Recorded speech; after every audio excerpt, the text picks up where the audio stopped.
Hi guys, it's been a long time. Life has been super busy, so that's why it's taken me 4 months, 3 months to catch back up with you guys. The good news is it's been a good kind of busy. I did so much overtime towards the end of the year that I had basically my best year ever in terms of billable hours. So good busy, but busy. Not a lot of time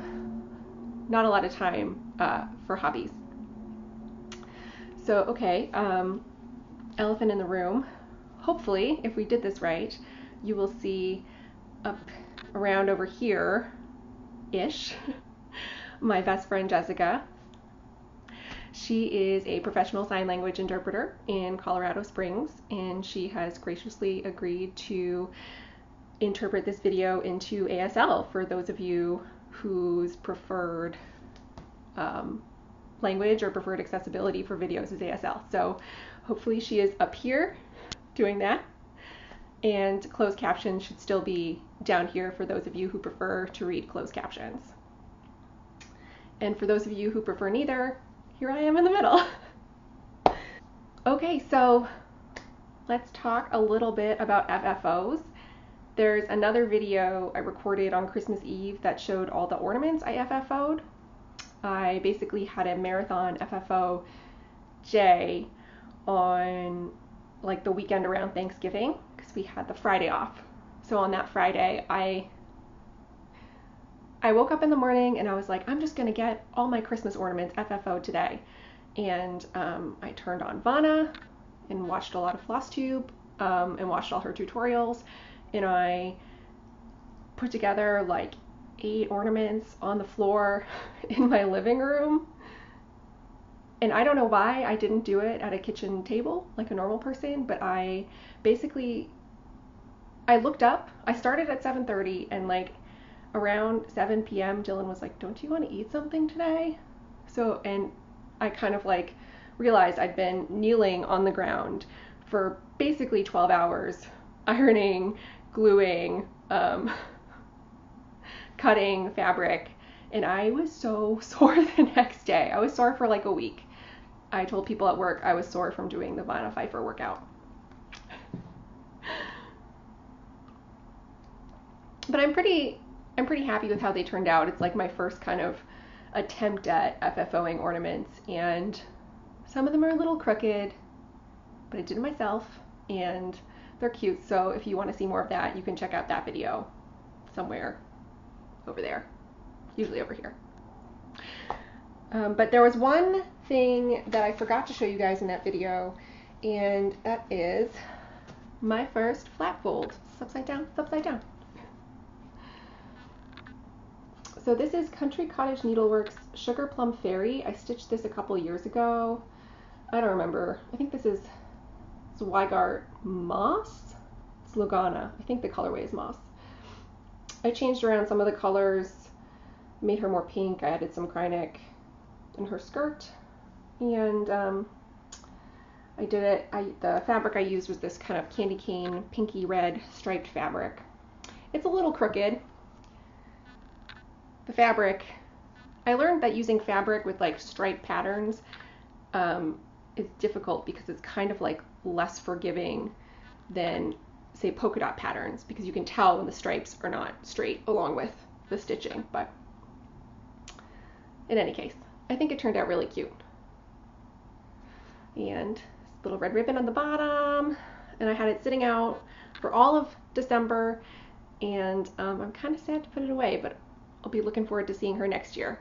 So I kind of feel like it maybe needs a bow at the top. That might be too much for me. So that's really the only FFO I have to show you. I will insert some pictures if I remember. I did a couple little ornaments on perforated paper. We had a Secret Santa at work. I got my boss, and he's a big Mets fan, so I stitched him Clouds Factory's 2 of the little guys from Clouds Factory. So I'll insert a picture here. They turned out cute, and I think that pattern is going to be a pattern that keeps on giving because, you know, we're in New York, so there's a lot of Mets fans in my life.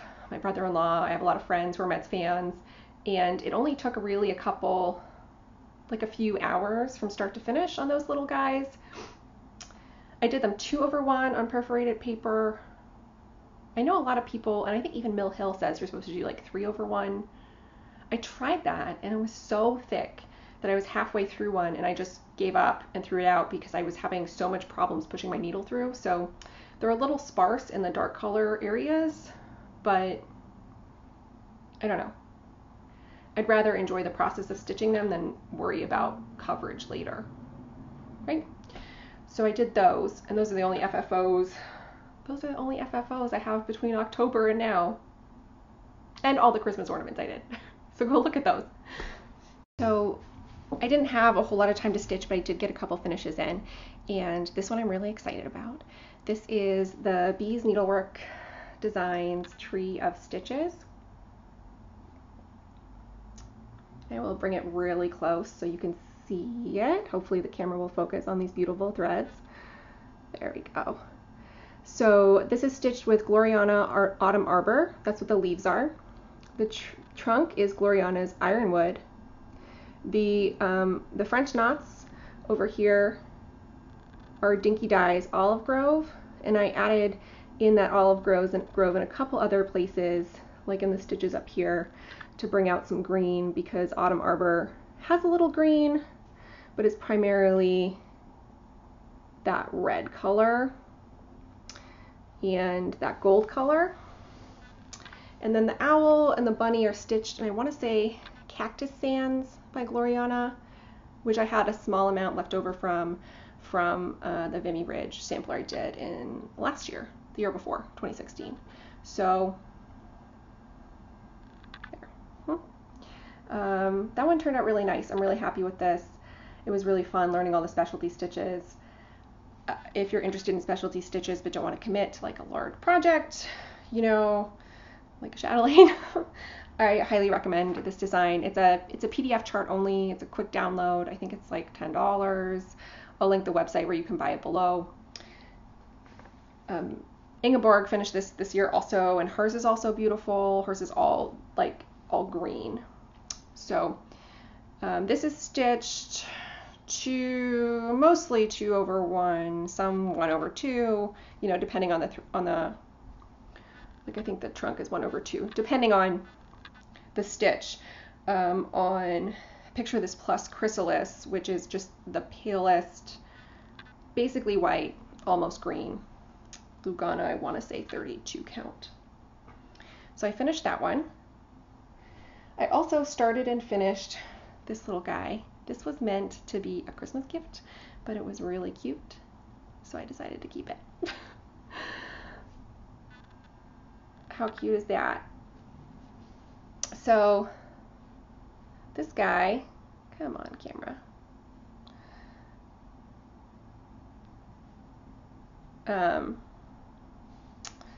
So this guy, I think the name of the chart is just Raccoon, Christmas Raccoon. I cannot for the life of me remember the name of the Etsy designer, so I will, stay over on this side. So I will link them below, or I'll write the name of the designer below and link the shop below. But isn't he the most adorable thing? It's a stitch 2/1 on a scrap of 32 count. I think it's called Petty Point by Zweigart. So I'm holding him up because I want him to be the YouTube picture selection.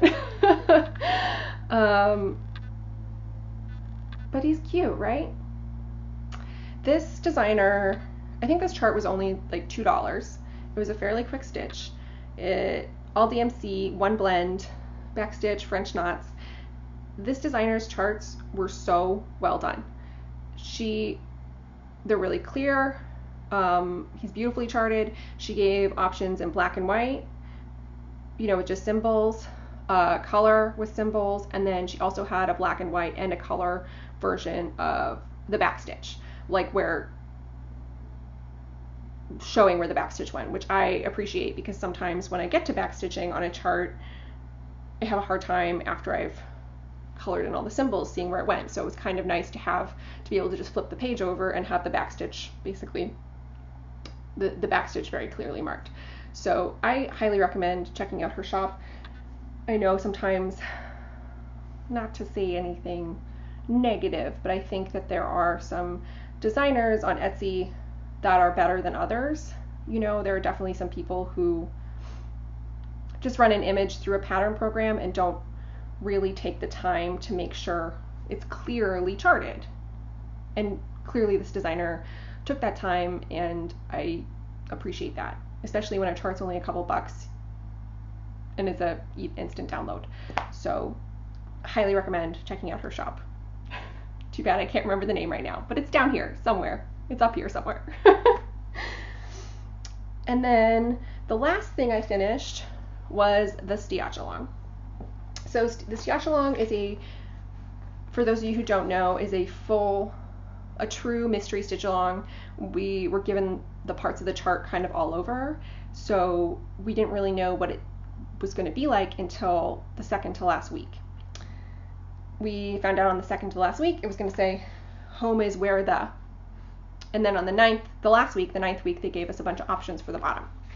I did not like any of the options they gave us, so I charted my own, and this is what I came up with. Home is where the stash is. Isn't it though? So this is Witchell Sea Lily linen. This is 2/2, and I used all color and cotton colors. The dark purple is eggplant. The light pink is chiffon. This purpley gray color is hearth, like one of my favorite color and cotton colors. And the words are in fig. And then I added one more color in the top of the spool and the buttons over here, powder room, which is very close to hearth. You can barely tell the difference. It's slightly lighter, more variegated than hearth, but I think it worked out well for the buttons because it made the scissors a little darker. So and then I pulled these motifs from this chart. This was an insert in, I think, Cross Stitcher magazine. These sewing motifs. That's where the scissors are from, and like the buttons and the spool are there from there, and the safety pin. So I won this in a giveaway, I think Carrie and Stitches, in one of her magazine giveaways, and I've had it for a while, and then I thought, it turns out that they were like just the right size to fit in the space. It was hard to find something to fit in this space because it was only like 30 high. Here is really all we had from where to the bottom. We basically had 30 stitches high and then whatever across, so it was hard to find things that fit. Originally I wanted to do like a cat thing, but I couldn't really find a cat chart I liked, and then I kind of committed to this. So, but I'm pretty happy with how this turned out.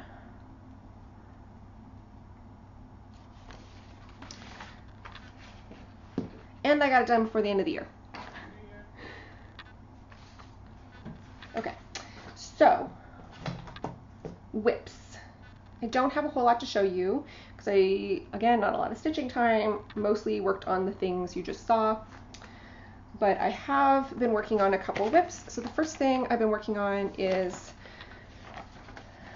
the second Parlor Treats from just Cross Stitcher magazine issue February 2016. So I finished this one earlier in the year in February, and I've been working on this guy. I think when you saw it last, I only had a couple stitches in, and this is, everything's so wrinkly, this is where it is now. So I've got almost the whole glass done, which is good. So I'd say I'm more than halfway done on this. This is the same 32 count Zweigart linen. I think it's called Pity Point in blue, the blue colorway. You can get it on 123. So yeah, I've got most of the glass done, so I just have to get through this colossal amount of white and just the back stitching, right? I always say that. I just have the back stitching left, and then the back stitching takes me roughly 20 years to complete. So I've been working on that. I've also been working on Lizzie Kate's Cat Lessons for People. You guys have all seen this. Still on the Q-snap, so hopefully you can see it. So I restarted this while we were on our trip to California. It was originally on a piece of 40 count linen that I had over dyed with coffee and tea, and the over dyeing process had made it even smaller, and I was having a hard time seeing, and I didn't really like the color, and that's why I was never working on the project, and so I just decided to restart it. So I think this is Picture This Plus Ale. I'm fairly sure. I don't have the tag. I'm fairly sure this is ale. And I substituted all the colors for color and cotton. Colors, which I don't have in front of me, so I can't tell you what they are. But I changed them all. All the colors are changed to color and cotton, except for this white, which is a Threadworks color. So I guess I'll also list those colors below. I'm gonna have to type in a lot of things. But it's coming along well, and yeah, I gridded it. Maybe I'm into gridding now. I found it a lot easier with the Steotchalong, especially with the words. I tend to, when I do projects with words, miscount more easily than other projects. I guess because I just get, I don't know, because I can't count maybe, but maybe it's cheating, but I'm finding it helpful. I know I should be able to do a simple project like this without gridding, but I kind of like it. Don't judge me. So that's it for whips. I do have a planned new start for New Year, New Start that I haven't started yet, but I'm hoping to start today. So I promised a good friend of mine over a year ago I would stitch her something, and she requested I stitch her a whale chart. So I bought this kit off eBay. This is a Meredith Mark Designs kit. I don't know if she designs anymore, but I thought these whales were, I don't know, pretty and simple, and kind of, I feel like, were my friend's style without being overly complicated. So I bought this kit. The kit came with floss, but I think the floss is just DMC floss. Look, it's just like handwritten numbers on. I think that the designer put these kits together herself. It came with Ada fabric, but I'm not going to use that. I think it's not even in the package anymore, so I must have used it for something else, but I'm going to stitch that on Picture This Plus Helix, which is this light gray color. It's a little darker in person than is showing up on camera, but I think that'll look nice. It's a small design, so I only need a small section of this piece. So that's the only other whip. That's my planned new start, and hopefully my only new start this month. So, okay. Let's talk a little bit about 2018 in review. I had a pretty good year. I had no UFOs. I did put a lot of projects in timeout, but I did not, and I did restart a couple things, and I have plans to restart a couple other things that just aren't working, like Coffee Quaker. But I have no official UFOs, so that's pretty good. I started 18 projects. That includes Mania and 3 commission projects I did. I finished 21 projects, also including Mania and the commissions, so that's a pretty good ratio. And I'm ending the year with 18 total whips, and it'll be bumped up to 19 when I start the whales. So that's okay. I'd really like to cut that number down. We'll talk about that more in plans. In terms of like the stitchy goals I had, one of them was to submit to the fair, and I did that. One of them was to FFO everything. I didn't do that, but I did really cut down my box of shame. So I FFO'd a chunk of things. And I finished 2 pages on my Haid. My goal was 3, I finished 2. So that's pretty good. I did not complete Year of Whips, but I did complete 5 of the Year of Whips. I needed to complete 9, I completed 5. Okay. I did not complete full coverage fanatics. I totally burned out on that midway through the year. So, what are you going to do? So, in terms of my 2019 plans and goals, I'm going to do Year of Whips again, and I'm going to do full coverage fanatics again. For Year of Whips, I'm putting in all of my whips, all 18 of them. I'm not going to select any of them. I'm just going to put them all in there because I would like to cut my whip pile in half this year. So hopefully Year of Whips will help me do that. I would also really like to participate in full coverage fanatics again and get at least another page done on my Haid, maybe more. So I think so that I don't burn out on it like I did this year, my plan is to do full coverage every other weekend of every month.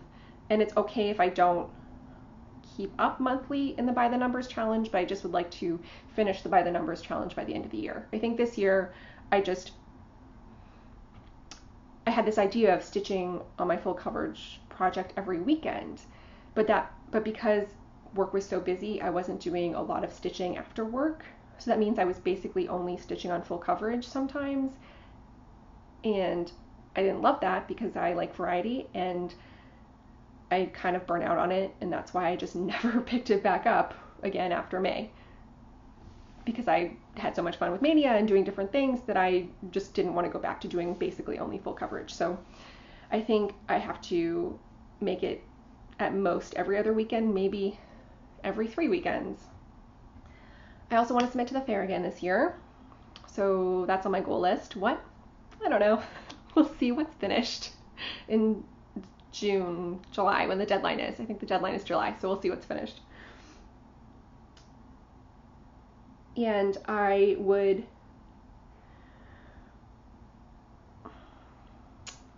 another goal I have is, so a lot of people are doing no new starts for 2019.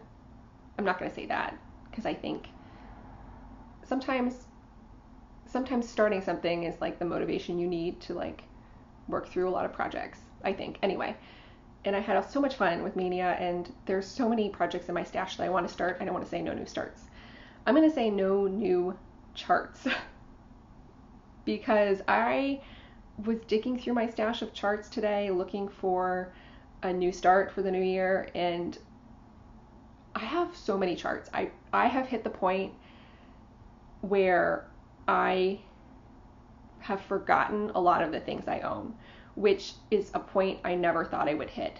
Like, I used to watch Flosstube and people would be like, oh, I totally forgot I had this. And I would be like, how could you forget you had that? Now I know. I forget I have things all the time. So there are things in there that I bought in 2 years ago that I loved when I bought. I still love them now. I really want to stitch them. So I'm going to see if I can go a whole year without buying a new chart or a new book of charts. No new charts. I don't know if I want to be so bold as to say also no new kits, but no new charts. So that way I can still enjoy, my shopping and stashing, but I'm going to make the rule that if I feel like shopping, I need to buy thread or fabric or something for a chart I already have to start kitting things up, because I also have a lot of charts that I have no fabric big enough for, no threads for, so I couldn't even start them if I wanted to because I haven't kitted them up. So no new charts. Kitting things is the only shopping I'm allowed to do. Do you guys think I'm gonna give that up by Nashville? I usually do really good until Nashville, and then Nashville happens, and then I buy too much stuff, and then I'm like, well, Stitch from Stash is blown anyway, so why bother trying? I'm gonna really try to stitch from stash this year. I haven't had a successful stitch from stash year yet, so anyway. Another big goal I have is to finish all my lingering sals. In the past 2 years, I've started a lot of sals, because I love sals and I get FOMO and I love to stitch with people, but I start them and then disappear really quickly. So I'm gonna try and finish all my sals, which I think I have 7 or 8 of those, so that's like half my projects right there. So if I can finish most of those, I'll be in a good place. My last big goal for 2019 is to learn to sew, to machine sew. So I took a sewing class in December and I really enjoyed it. It was very intro. I will show you what I made. I made this, it's so pathetic. I made this terrible, they called it a wallet, but it's really just like a pouch. I consider it a very awkward size project bag for the world's smallest Q-snap. I made this little pouch. The Velcro tab is already coming off. It's got this like gray fabric on the inside. It was hard, but I had a good time and it wasn't as hard as I thought it would be. The stitching is horrible. It's really horrible. I kept forgetting to put the foot down on the machine, so I'd just be going along and there'd be this whole crazy mess, and then I'd realize, and it would, anyway. I would really like to learn how to sew this year on a machine and to sew well enough that I could, make a couple small things for myself so that I can get the knack on making those little pillows and, maybe make a couple project bags, and at the very least be able to make minor repairs to our clothes rather than taking them over to the crummy tailors a couple blocks away. I don't know. I just would like to be able to sew a few small basic things by the end of the year. So that's my goal. And so hopefully the next time I see you, I will have a couple sewing projects to show you. So let's talk about retirement planning. December was my birthday month, and everybody knows Stitch from Stash doesn't count during your birthday month. It doesn't. So I got some things to show you. So where should we start? So I didn't buy this. I found this at work. This is just a box full of different colored beads. I found it in our storage at work and it was destined for the trash, so I took it home. These are slightly, it's hard to see because it's still wrapped in plastic. These appear to be slightly bigger than like the Mill Hill beads. I don't know if they will be useful for anything. I saved them from ending up in the trash and figured I could give it a shot using them on some perforated paper. I have a lot of, I just found a needle on the ground. Oops. I have a lot of Mill Hill charts, like used kits where somebody used the paper and most of the thread and the beads and then sold what was left over for $1 on eBay. I have a few of those and I thought, maybe these could substitute in for some of the beads that are missing. I'll let you know how it goes. I got an actual Mill Hill kit. I got myself Merry Christmas Santa because I've done all the other Santas I've bought, so why not buy this one?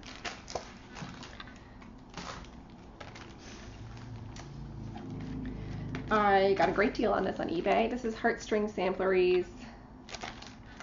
Just take it out of that package. This is Rachel Holmes.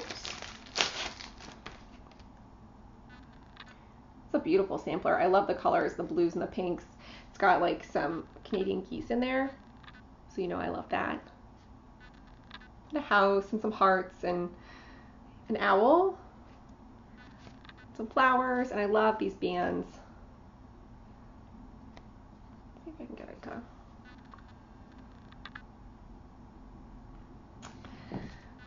So I'm looking forward to starting this one. This is definitely one at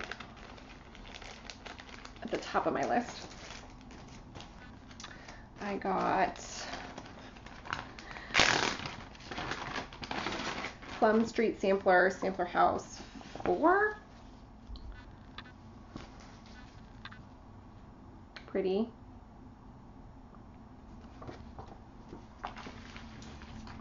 eBay. I found this when we were in California, we went to Needle Points West, which is a mostly knitting, but they had some cross stitch and some needlepoint store in LA. And in the back, I pawed through all the charts and I found this guy. Blackbird Designs Give Thanks. Michelle, do you have this turkey? I think he's funny, riding a pumpkin. I like the flag.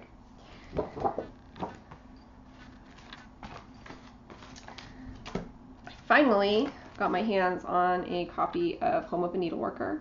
I mean, I know it's on 123, but I got my hand on a secondhand copy, so I paid less for it. And it came with this, I think this chart is just called My Needles Work. This lady with her needlework chicken. She's cute. Got another Mill Hill kit, s'mores. This one's fun. I got some Prairie Schooler Santas. I think I've been wanting these three for a while. Not so interested in this one, but I've been wanting these three for a while. So they all came together, and it was a good price, and eBay.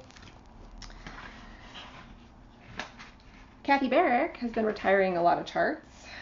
We all know that. This one was on my 123 list for a while, and then it disappeared from 123 Stitch, and I freaked out, and I went to Kathy's Etsy store, and it was retired, and it was on sale, so I bought it. Time enough. It says, there's time enough, but none to spare, so use it wisely and with good care.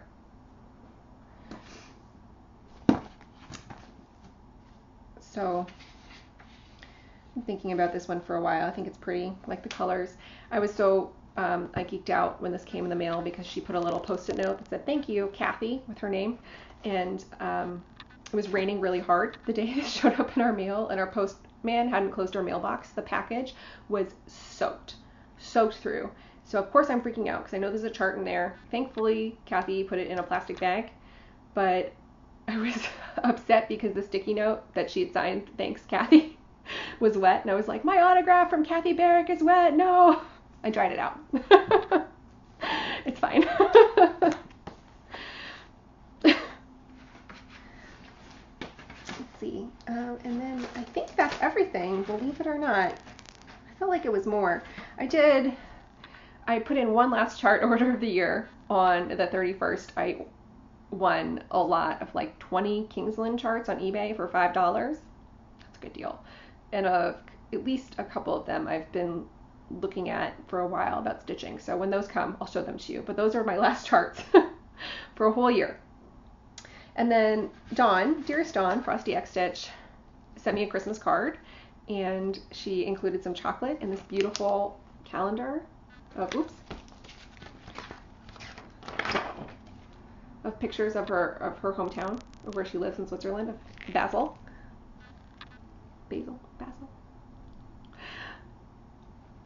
So that's really sweet. I'm really excited to hang it up because the pictures in here are just gorgeous. It's so nice to see all these, and then because I know her from her videos, and now I can look at where she lives. So thank you, Dawn. Dawn was the only person I managed to send a Christmas card to this year. I meant to send them out, and I sent hers out very early at the beginning of December because I knew that post to Switzerland takes a long time, and then I never sent out the rest. Not to my family, not to my friends, not to any stitchy friends. So maybe next year. I do have a whole stack of them in my office. I just never got around to it. And then by the time I had time, it was like the 21st, and it's too late. They weren't going to make it. So that is surprisingly everything that I bought. So I didn't do too badly. And I think that's also surprisingly everything I have to talk about. I know it's been 3 months and I should have more things to say, but it is what it is. So in any case, thanks for catching up with me. I hope you guys all had a great holiday season, and that getting back to work and getting life back on track after the holidays isn't too hard. I know I am dreading going back. I go back to work in 2 days, and I am kind of dreading it. And I can't wait to take more time off, even though I just had like 2 weeks off. But yeah, hope you guys have a great January. I'm going to try to film a video at least once a month this year. So I will hopefully see you again in February. Thank you so much. And yeah, bye.